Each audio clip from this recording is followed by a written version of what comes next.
بسم اللہ الرحمن الرحیم۔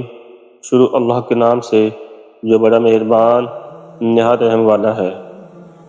دوستو، کیا آپ جانتے ہیں کہ سحری صرف ایک کھانے کا نام نہیں بلکہ ایک عظیم سنت اور برکتوں سے بھرپور عمل ہے۔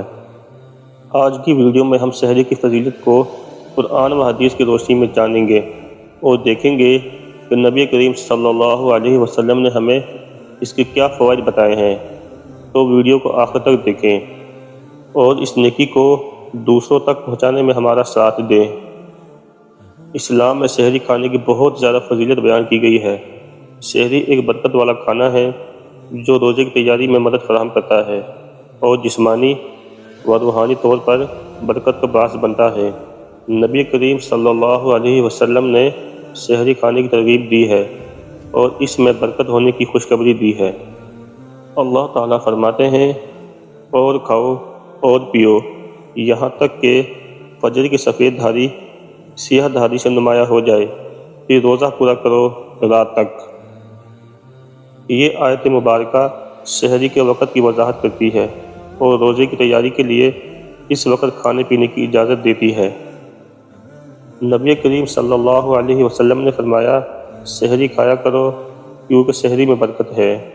یہ حدیث ہمیں بتاتی ہے کہ سحری کھانے سے نہ صرف جسمانی توانائی حاصل ہوتی ہے بلکہ روحانی برکت بھی نصیب ہوتی ہے۔ رسول اللہ صلی اللہ علیہ وسلم نے فرمایا، ہمارے اور اہل کتاب کے روزے کے درمیان فرق سحری کھانا ہے۔ یہ حدیث واضح کرتی ہے کہ سحری مسلمانوں کے روزے کی ایک منفرد خصوصیت ہے جو انہیں دیگر اقوام سے ممتاز کرتی ہے۔ نبی کریم صلی اللہ علیہ وسلم نے فرمایا، اللہ تعالیٰ اور اس کے فرشتے سحری کھانے والوں پر رحمت بھیجتے ہیں۔ یہ حدیث ظاہر کرتی ہے کہ سحری کھانے والا اللہ کی خاص رحمت میں آتا ہے اور فرشتے اس کے لیے دعا کرتے ہیں۔ نبی اکرم صلی اللہ علیہ وسلم نے فرمایا، اللہ تعالیٰ رات کے آخری پہر آسمان دنیا پر نزول فرماتے ہیں اور پکارتے ہیں، کون ہے جو مجھ سے دعا کرے تاکہ میں قبول کروں۔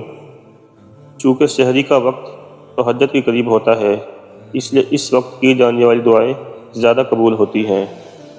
حضرت انس رضی اللہ تعالیٰ عنہ سے روایت ہے کہ رسول اللہ صلی اللہ علیہ وسلم نے فرمایا، سحری کھاؤ اگرچہ پانی کا ایک گھونٹ ہی کیوں نہ ہو۔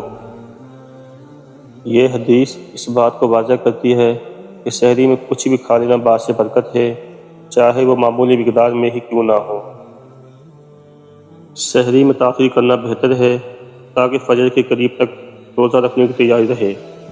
سحری کے دوران دعا کرنا چاہیے کیونکہ یہ قبولیت کا وقت ہے۔ نبی کریم صلی اللہ علیہ وسلم کی سنت کے مطابق کھجور کھا کر سحری کرنا افضل ہے۔ زیادہ مسالے دار اور تیزابیت پیدا کرنے والے کھانوں سے پرہیز کرنا چاہیے تاکہ روزے میں پیاس تکلیف نہ ہو۔ سحری کے بعد 2 رکعت نفل یا تہجد پڑھنے کی کوشش کرنی چاہیے۔ سحری کھانا سنت نبی صلی اللہ علیہ وسلم ہے اور اس میں بے شمار برکتیں ہیں۔ نبی کریم صلی اللہ علیہ وسلم نے سحری کی بہت زیادہ تاکید فرمائی اور اس کے فوائد بیان فرمائے۔ سحری کھانے سے نہ صرف جسمانی توانائی حاصل ہوتی ہے بلکہ یہ اللہ کی رحمت اور مغفرت کا ذریعہ بھی ہے۔ ہمیں چاہیے کہ ہم سحری کی سنت پر عمل کریں اور اس مبارک وقت میں دعا و استغفار کا اہتمام کریں تاکہ ہماری عبادتیں زیادہ بابرکت ہو سکیں۔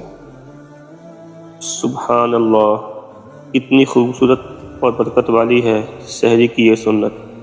ہمیں چاہیے کہ ہم خود بھی سحری کریں اور دوسروں کو بھی اس کی ترغیب دیں۔ اگر آپ کو یہ ویڈیو پسند آئی ہو تو اسے لائک کریں، اپنے دوستوں اور اہل خانہ کے ساتھ شیئر کریں اور ہمارے چینل کو سبسکرائب کریں تاکہ مزید اسلامی ویڈیوز آپ تک پہنچتی رہے۔ اللہ ہم سب کو سحری کی برکتوں سے نوازے، آمین۔ جزاکم اللہ خیرا۔ السلام علیکم ورحمۃ اللہ وبرکاتہ۔ ملتے ہیں ایک نئی ویڈیو کے ساتھ، تب تک کے لیے اللہ حافظ۔